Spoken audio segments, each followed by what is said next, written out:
Bismillahirrahmanirrahim. Assalamu alaikum dear student. I am Mrs. Shazia Asghar from Elysium Public School and College Rodra.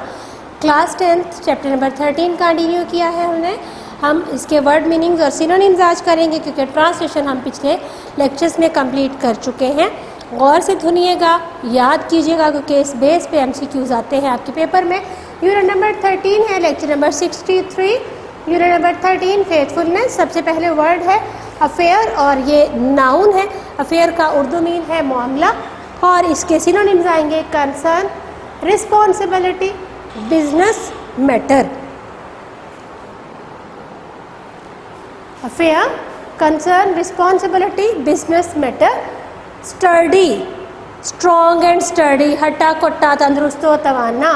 Powerful, muscular, जिसके muscles बने हुए होते हैं। Strong, mighty, उसको हम study कहते हैं। डिमांड, मुतालबा करना, मुतालबा करना। Call for, request, claim. Crime, noun है, जुर्म। Offence, wrong, misdeed. Halt, I halted to rest, रुकना। हॉल्ट, रुकना। Stop, pull up, drop, stop. Nip, the camel nipped off the leaves. Nip का मतलब है नोच लेना, खाना। Eat, bite, chew, munch. Hurl, I hurl a stone. Hurl, फेंकना या मारना। HURL, हर, वर्ब है। Throw, flung, launch. Reel, he reeled and fell down never to rise again, fell dead. He reeled, वो चकरा कर गिरा, एंड फेल टू डेड, मर गया। रील, चक्कर खाना। फीड, गिडी, चकराता हुआ महसूस होना। बी शेकन। कॉन्फेस, जुर्म को तस्लीम करना। Own, ओनशिप।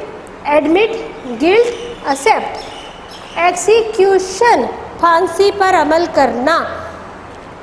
Capital punishment, death. Trustee, अमीन, अमानत लेने वाला। A person to whom a thing is entrusted, ऐसा शख्स जिसके हवाले कोई चीज़ की जाती है। A person to whom a thing is entrusted। Surety, जामिन, जमानत देने वाला। Guarantor, supporter, backer, sponsor. Accuser, मुद्दई, दावा करने वाला, इल्ज़ाम लगाने वाला। Plentiful, petitioner.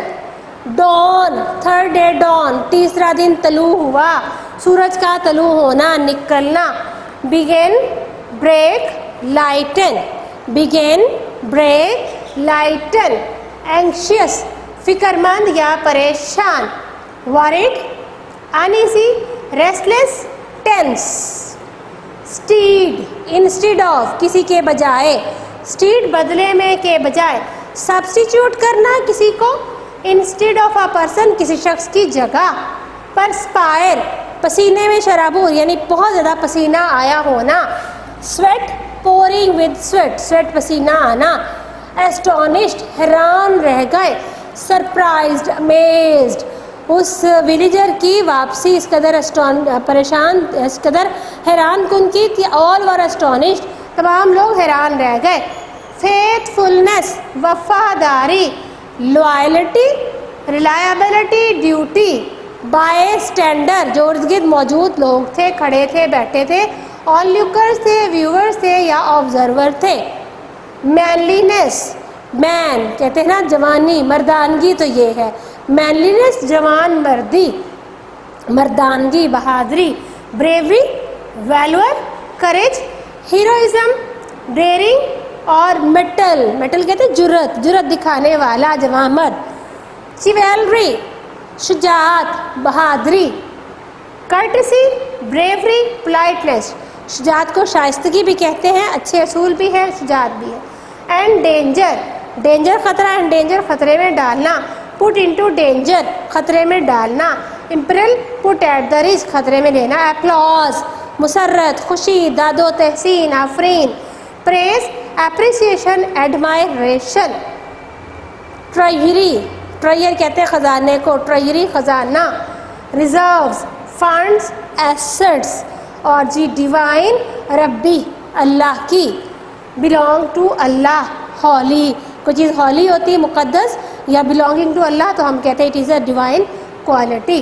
These are all word meanings. और अब हम एक्सरसाइज की तरफ चलते हैं। ग्लॉसरी में है वर्ड के मीनिंग दीजिए, वो हम कर चुके वर्ड मीनिंग्स में। वोकैबुलरी में है आपको दिया गया प्रीफिक्स है ENN। ENN लगा के वर्ड का मीनिंग में चेंज हो जाता है।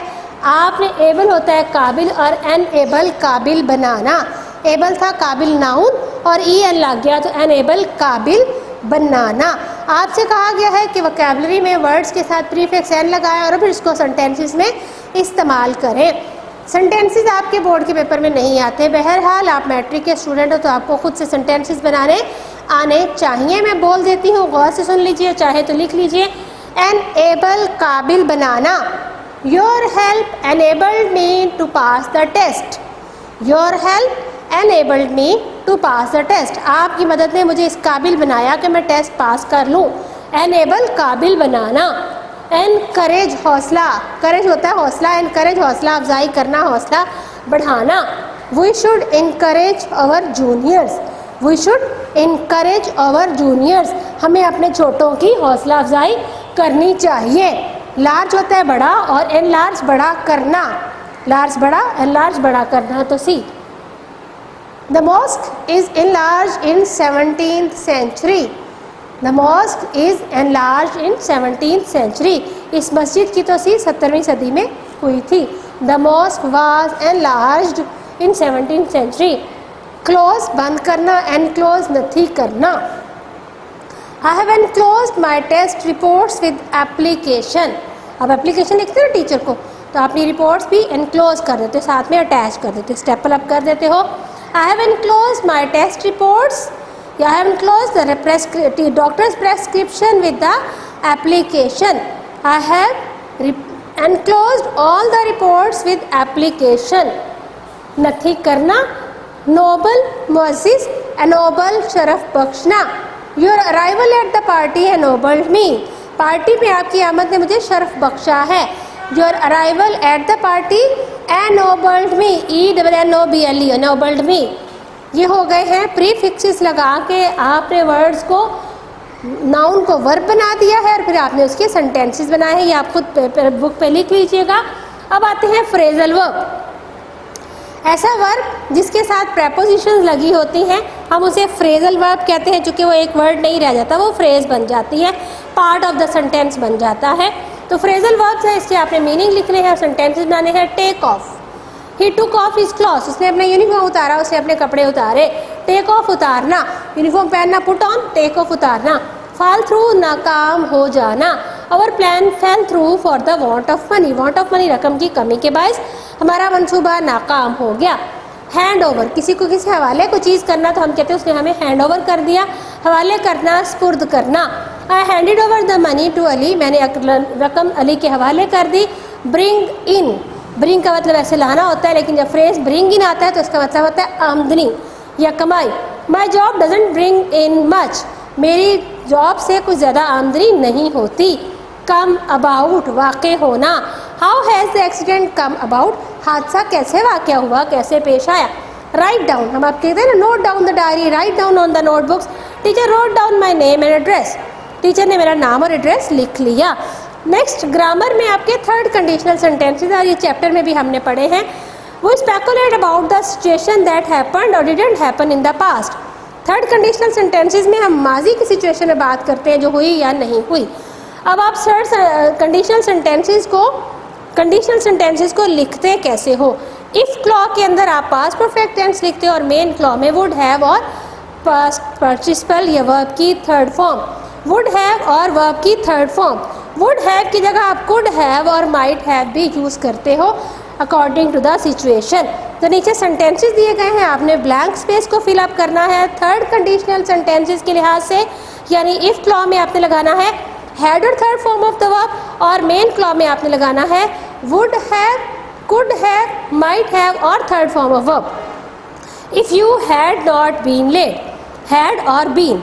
If you had not been late ये इफ़ क्लॉ है। We would not have missed, would have और third form of the verb, miss the train. If we had arrived earlier, had और third form of the verb we would have seen our aunt. Would have or third form of the verb. If she had gone to an art school, had gone, if clause में had or third form of verb, she would have become a painter. Would have or third form of verb. If he had been born in different country, I would have learned to speak a different language. If I had been born, third form of verb, would have or third form of the verb. Sentence number 5. They would have been late if they had not taken a taxi. If clause बाद में लिखी गई है, main clause पहले है, तो main clause में would have और third form of verb.